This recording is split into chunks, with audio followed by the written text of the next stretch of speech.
Hey guys, SuperHorrorBro Mike here, and I am back for part 2 of our Bendy Community video. Now in the first part of this Bendy Community video, I went over some slight theories, but I mostly answered my opinions on questions that you'd given me about Bendy and the Ink Machine and Bendy and the Dark Revival. So if you haven't checked out that video yet, go back a few videos and go check it out. It's quite a good one. There's lots of questions answered, I think about 15 or 16, and a ton of stuff that I sort of talk about to do with the Bendy franchise. So if you're into Bendy, you'll really like that video. Now today guys, as I promised, I'm doing part 2, and this is a video that some of you theory lovers are really going to enjoy. I'm answering 8 theory questions from you guys, and basically this is going to be 8 mini Bendy theories, some new and most of them are kind of ones I've done in the past. Obviously now we've had all 5 chapters of the game as well as the 2 Bendy books, and this has allowed me to update some of my older theories, give new perspectives on them, and of course give a more updated response to them. So this is kind of going to be like an update of my older theories as well as a few new ones that you guys have asked me about,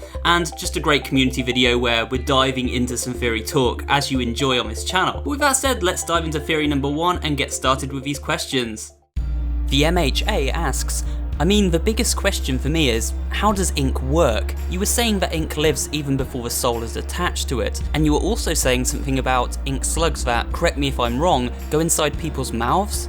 We now have plenty of information at hand to explain how exactly the ink machine works in this universe, and much of this has been provided by the 2 official Bendy books, the Joey Drew Studios Employee Handbook and novel Dreams Come to Life respectively. From these 2 sources we learn that the ink machine itself was invented to produce a living ink with somewhat magical properties. This ink has the ability to bring cartoons from page into reality. A subject would be taken hold of by the ink, which would often, to paraphrase the book, form slug-like shapes which would attempt to worm their way inside a human host, eventually covering them and taking hold of their body. After an incubation period, the human host's body would be completely transformed into ink. This formed creations such as the Lost Ones and Searchers. If incubated correctly alongside a cartoon template, however, results were quite different, forming living cartoons such as Boris and Alice Angel. Of course, it took a while to refine this process, so there were many failed attempts along the way. The Great Scholar asks, do you think that Henry from Bendy and the Ink Machine was actually reincarnated from the ink as a perfect Bendy? This is actually a theory I had covered a few years ago, between the launch of chapter 3 and 4. I initially thought the same, however this was a time when I still believed Joey Drew was the ink demon Bendy. I had theorized if Joey was the Bendy chasing Henry, then Henry may have been transformed into a good version of the same character, after placing his key item on the pedestal and activating the ink machine. However, I no longer believe this to be true.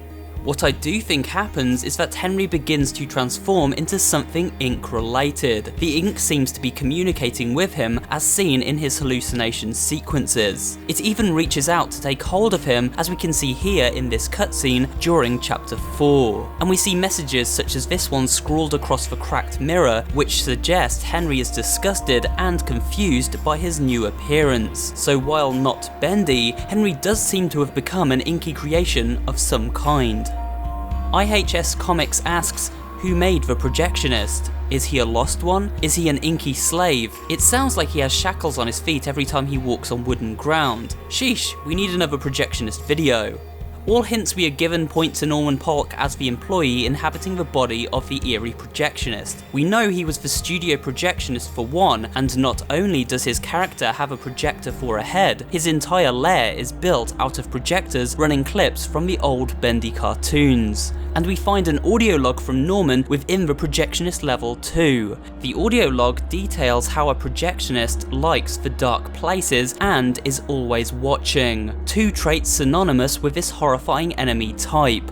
In the book Dreams Come to Life, Norman is claimed by the ink, and we know he definitely died to it as we find his coffin in the game. But how did he come to look like this exactly? Well, remember Alice spoke of how some people could be reborn from the ink as a wiggling, pussing slug. It seems Norman was reborn as such a creature. Worming his way inside an old projector, he took hold of it, growing out from within to form a humanoid creation literally infused with technology. Now Norman is one with his projector and inhabits the darkest regions of the studio, always watching.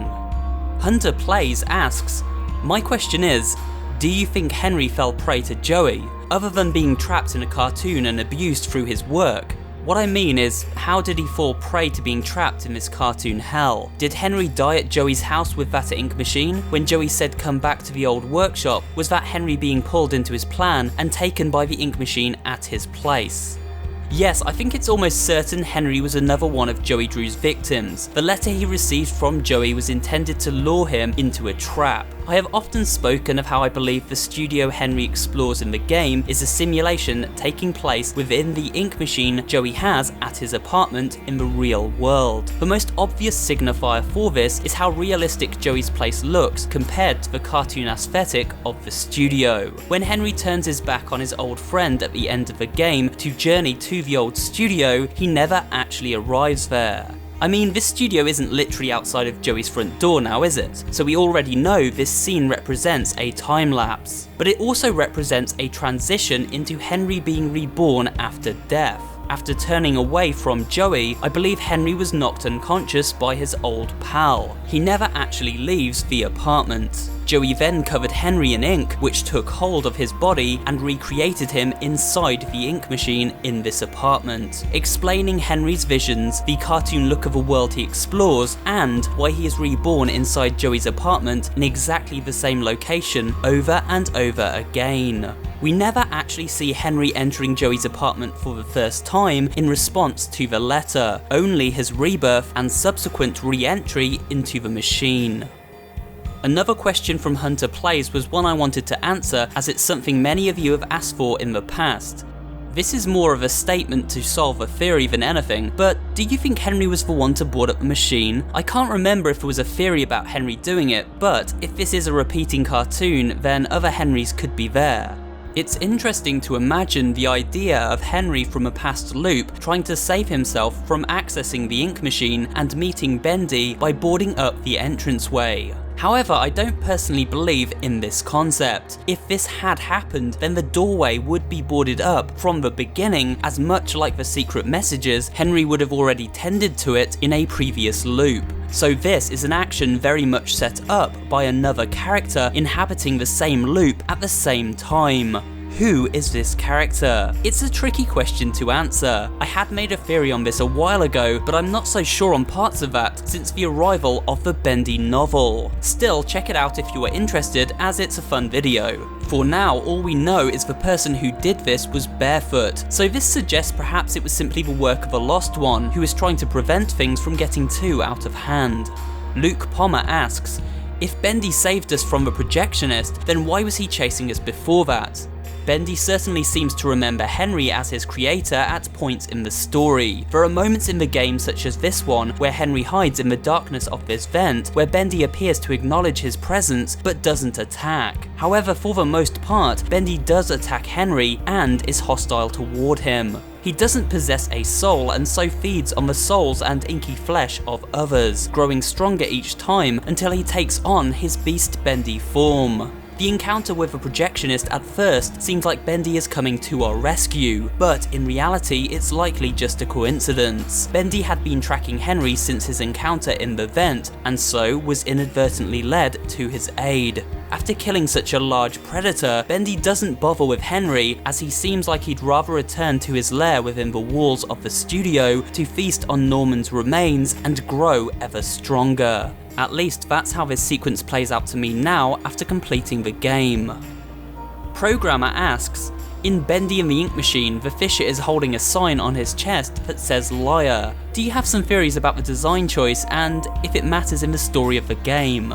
Liar certainly has a meaning here. I think this one is fairly easy to answer. We now know that all of these inky creations possess human souls. This is because after the soulless failed experiment with Bendy, Joey Drew declared he would find souls for all future experiments, the souls of his workers. We know Joey was a compulsive liar, feeding his employees false hopes and dreams to get exactly what he wanted from them. So this sign hung around Fisher's neck is a representation of that. It is a trapped soul communicating they had been lied to by their creator and former boss, Joey Drew, now doomed to forever wander the halls of the studio as an inky monstrosity.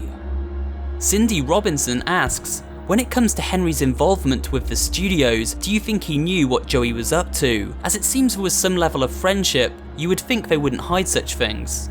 Henry left well before Joey Drew set his sights on creating Bendyland and the ink machine to populate it with living cartoons, so he was unaware of the despicable human experiments conducted at the studio by his old friend. However, before he did leave, it seems Henry was still treated pretty terribly by Joey. We can hear a brief account of this here in this audio clip.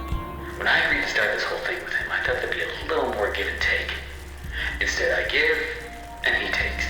Also, the Bendy book, Dreams Come to Life, reveals it was Henry that created Bendy, Boris, and even Alice Angel. However, Joey Drew took full credit for everything. So while Henry didn't experience the truly wicked side of his old pal, he was aware Joey wasn't exactly a saint and someone he quickly grew tired of working for. It's a shame he trusted Joey enough to accept his request to return to the old workshop, swinging by Joey's apartment and of course becoming another victim of his old friend's twisted experimentation. And that's it for today's video, guys. I hope you did enjoy it. We went over some theories there and we've answered some of your questions, and hopefully you guys enjoyed this video. And if you want to see more of these kind of videos in the future, just let me know in the comments below. Thank you for everybody that did submit your questions, by the way. If your questions didn't get answered, I am sorry, but I might do one of these in the future, so you know, be on the lookout in the community section of this channel for further updates. Also, if you did enjoy this video, remember to leave it a like and of course subscribe to the channel for more videos just like this one, and I will see you guys on the next one.